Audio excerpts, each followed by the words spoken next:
Hello everybody, it is Tuesday and we are looking at language questions today for the reading for understanding and analysis. Right, wait a minute, I'm getting an echo here, so let me... Language questions today for... There we are. Turn that off. And right, we're all good.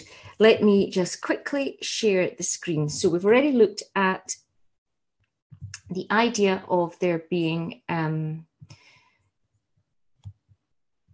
understanding questions and language questions. So that says done the understanding questions, and we are now moving on to the language questions. And we're going to start with sentence structure. In language questions, you can be asked about sentence structure, word choice, imagery, tone, etc. And you need to know how you are going to answer these in the exam. So the writer uses the structure of the sentence, the way the sentence is put together. That's what sentence structure means. The way the writer has chosen to put it together and why. What is the effect of the way he has done that? Now, remember we talked about the writer's toolbox. He uses tools deliberately to create certain effects. What you're doing here is you are identifying what he's doing and saying why. Okay, so the writer sets out his ideas through sentences. And sentences are structured to present or highlight the writer's ideas and arguments. You gain little credit, if any, for just identifying the structure of the sentence. So in other words, if you say it's a long sentence followed by a short sentence, you get no marks for that, because that's just a test of your eyesight, really, isn't it? And, you know, a primary 3 pupil could say that's a long sentence followed by a short sentence. What we've got to do at National 5 level is you've got to start saying that the sentence is put together this way, and here's the subject of the sentence, and here's why the writer's chosen to do that, okay? You must explain the structure and its effect, and you must say how the technique makes clear the writer's viewpoint. So here are the different ways the different things that you should be looking for in sentence structure. You should be looking at paragraphing. You should be looking for inversion, repetition, climax or anticlimax, antithesis, long and short sentences, lists, rhetorical questions, punctuation, and parenthesis. Now, for our purposes today, we're not going to cover all of these, but we'll just start and we'll see how we go time-wise. I never want to make these videos too long, because I think just sort of short, sharp bits, you know, techniques, tips, is better than weighing you down with lots and lots.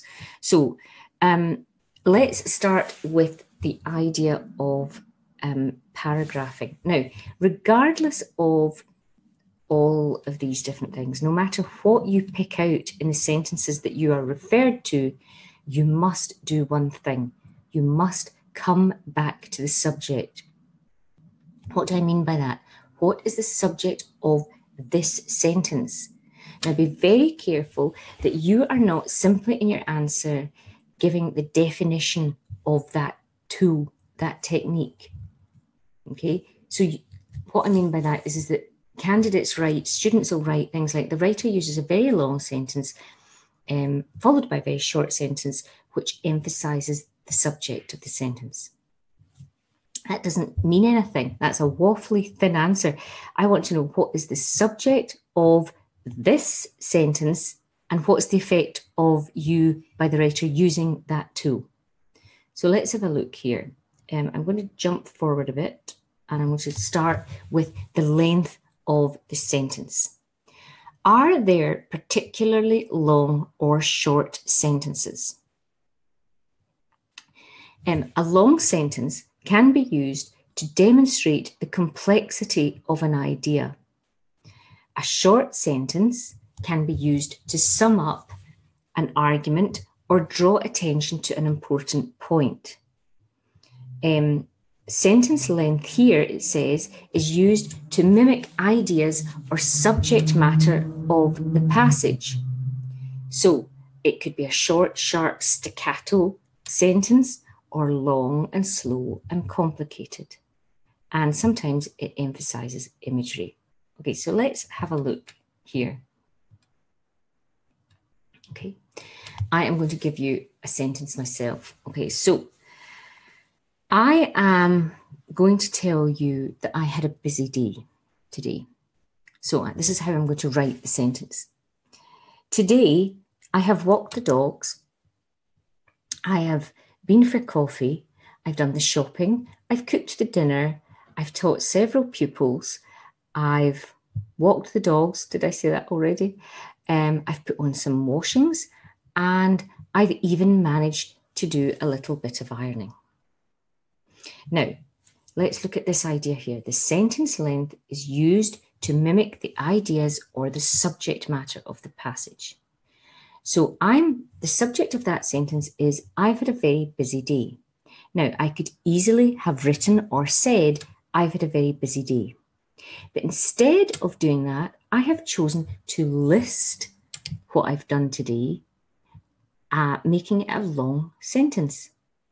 And that way, my subject matter reflects the technique. The technique reflects the subject matter. Okay, so when I say come back to the subject, you are writing, in this instance, the writer uses a long sentence listing what she has done today to reflect the busyness of her day, to reflect the number and the variety of tasks she has completed today. Can you see that? Okay, now let's look at short sentences and what they do. Okay, so look at the sentence here. I finally got home at midnight and waited for my mother to round on me, : how worried she'd been, how she'd pictured me in an accident, under the wheels of a bus, kidnapped in the boot of a car, the ransom note. She said nothing. Okay, so we've got a big, long sentence here, okay, listing the things that he feared that his mother would be picturing him, how worried she would be. And then following that, it's got, she said nothing. So we've got the contrast between what he thought she would say and what she did say. And by making that very short, that sentence, it contrasts with the idea of the reality and what he pictured in his head. Okay, and you could say that it's either an anticlimax or a climax, depending on what the subject is. But here, it's actually probably anticlimactic, isn't it?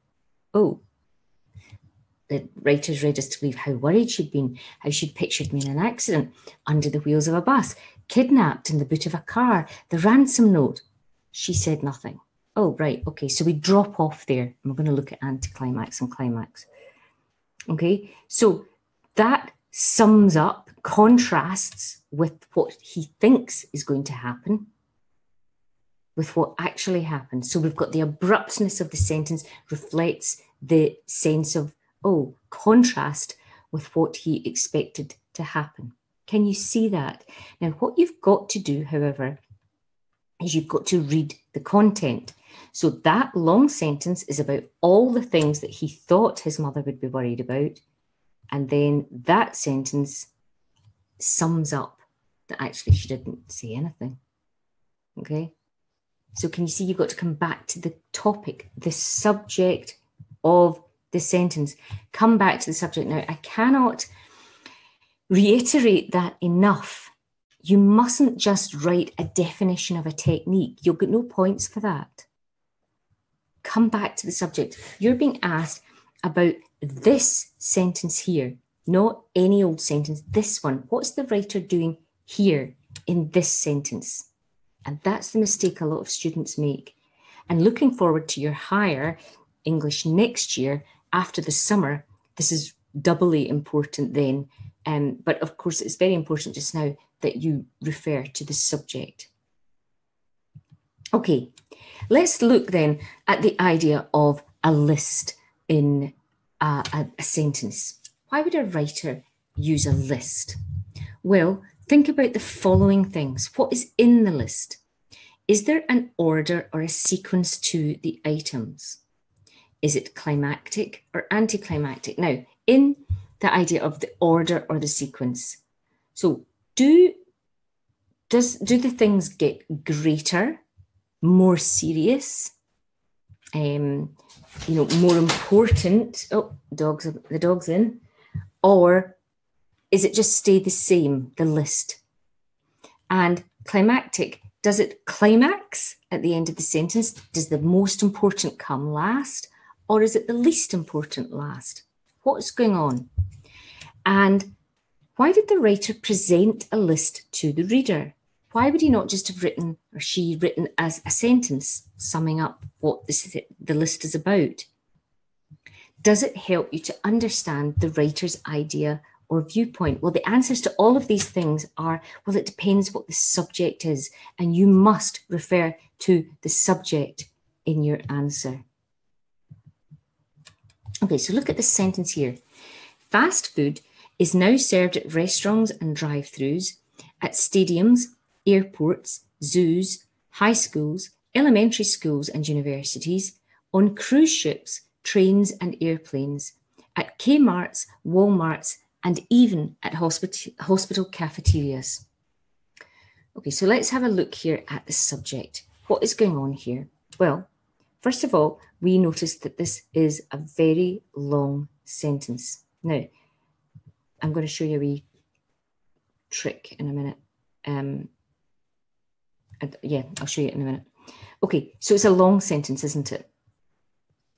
And it's made up of a list of where fast food is served. Stadiums, so that's sporting stadiums, airports, travelling, zoos, high schools, elementary schools, universities, cruise ships, trains and airplanes, Kmart's, Walmart's, and even at hospital cafeterias. So the list accelerates in the sense of it climaxes with the idea of hospital cafeterias, that being the most shocking place for it to be sold at.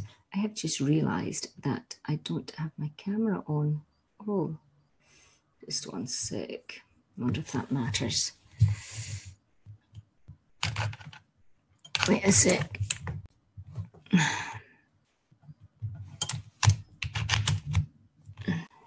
Yes, better. Okay. I hope you saw me before then. If not, as long as you can hear me, that's fine. And as long as you can see the screen. Okay, so it climaxes with the idea of hospital cafeterias, because that's the most shocking place. I mean, imagine serving fast food, which we know to be unhealthy, in a hospital cafeteria. But what's going on in the list is this idea of the number and the variety. And that is what you should always try and use that phrase in your answer. The writer uses a list to reflect the number and the variety of places where fast food is served. Now look at what the content is, and does number and variety, does that nice wee phrase lend itself? Can you use it here? You should be able to if it's a list. Number and variety, because it's the chain, look at it.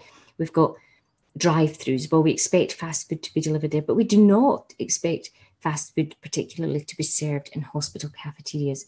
So it's getting more and more serious, more and more shocking, if you like.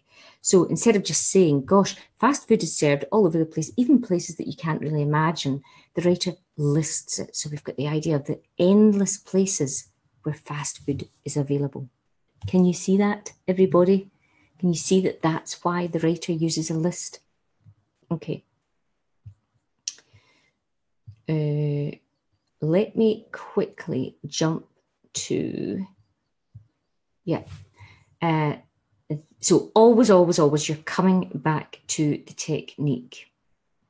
I'm going to jump to a inversion quickly. Right. I'm going to do this and then we'll finish here for today. Okay, normally the subject of a sentence is stated before detailed information is given about it, the subject being the person doing the action. So I am running, I am the subject.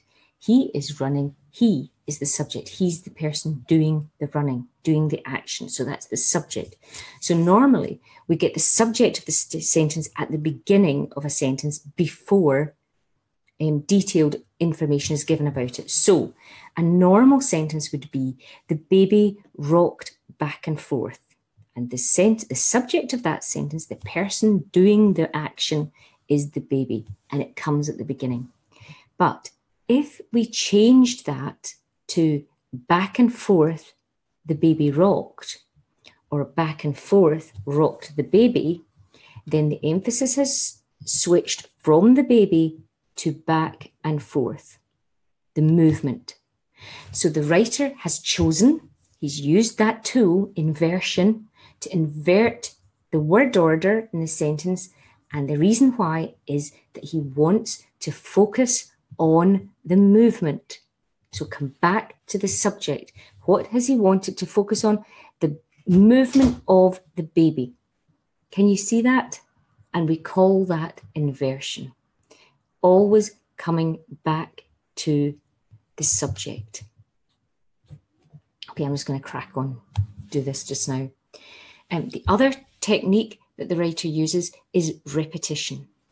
They repeat word patterns in order to focus, emphasis, and or to elicit a specific response from the reader. Words are repeated deliberately. Writers have lots and lots of words at their disposal. They have a huge vocabulary. By repeating words, the writer is making a point. What is he making? What point is he making? Well, the answer to that is, what words are repeated? What's the subject of the sentence? Okay, so look at this example here. There's one thing we never have enough of: attention. Attention from friends who can't chat because they're on their way. Wait a minute. They're on their way to Starbucks. Attention from the boss who'd rather be kept to email. Attention from family who are always glued to X Factor. Okay, now, so let's look and see what is repeated here. Now, actually, I was going to do one wee thing with you, and I'll do that just now. I was going to show you how you should mark sentence structure questions on your paper. So let me do that. And let me do this. Okay, so this is you in the exam, and this is your paper, and you've been told to go to lines 1 to 6. Okay, so the first thing you do is you get your pen and you, squiggly line, you draw down there, okay? You draw at the side the number of lines that you're asked to look at. Make sure you get them all in, because you're being asked all of them. It wasn't line 1 to 5, it was line 1 to 6. Okay. And the first thing you do after that is you start to put a forward slash between sentences. After you see a full stop, put a forward slash so that you can see the way the sentences are made. Are there lots of short sentences? Is there one big long sentence? Is there one long sentence, one short sentence? No, there is a short sentence there followed by a big long sentence, okay? And then we start to circle punctuation, but we're not looked at punctuation yet, but we will. And then that way our eye is drawn to what's going on, all the things that we want to comment on. And you can see by doing this that you start to get a pattern. You can start to see an overview of what's going on. Okay, and let me take this. And then we start to see, is there anything repeated?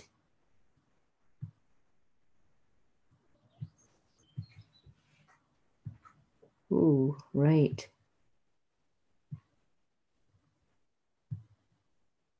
Okay, so attention is repeated 4 times in this short sentence and then followed by a long sentence. The long sentence is made up of what, right? So let me see. We've got a semicolon and a semicolon. Okay. And when we come to semicolons and punctuation, we'll know what's happening there. Okay. And there's a dash, attention. So there's a list function, there's a listing function going on here. Attention from friends who can't chat because they're on their way to Starbucks. Attention from the boss who'd rather be kept email. Attention from. So it's actually attention from. It's not just attention. Whoop. Okay, and why has the writer repeated that? What's the subject of the sentence? Well, come back here. We never have enough attention. So here, the writer uses a listing function in this sentence to list the number and variety, remember that phrase, of ways that we are seeking attention, places where we would like to get attention from our friends, from our family, and from our employers, who are always busy doing something else. And he uses it in a list. Does the list climax or anticlimax? Not really, no. So there's nothing I can say there. But I've got the idea of a short sentence followed by a long sentence. The long sentence lists and the long sentence repeats attention from. Do you see that? Okay, I'm going to leave it there today. I will come back with tomorrow we will look at a climax, anticlimax, antithesis, rhetorical questions, and then the next day we'll crack on with punctuation, which we should learn at this stage, and the different occasions when we use semicolon, colon, dash, etc. And then we will crack on with a word choice. And then the language questions will not prove difficult at all. They're not, this isn't difficult. I'll maybe put in, it will be later tonight, I'll maybe put in a sentence that you could have a look at and see if you can break it down the way I have and circle it and see what you think. In fact, let's have a look and see. Let me have a look and see if I can, I'm pretty sure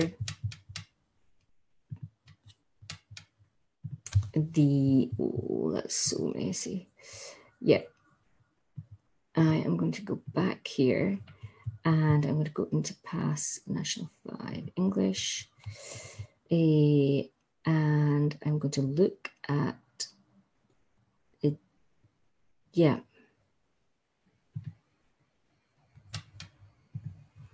The judo question that we did.